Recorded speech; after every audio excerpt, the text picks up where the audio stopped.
أعوذ بالله من الشيطان الرجيم.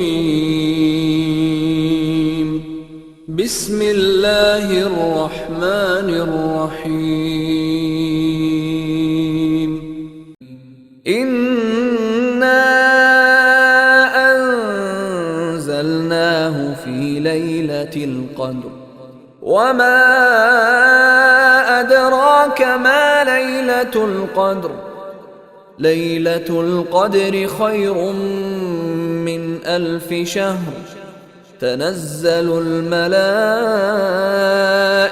والروح فيها بإذن ربهم من كل أمر سلام هي حتى مطلع الفجر.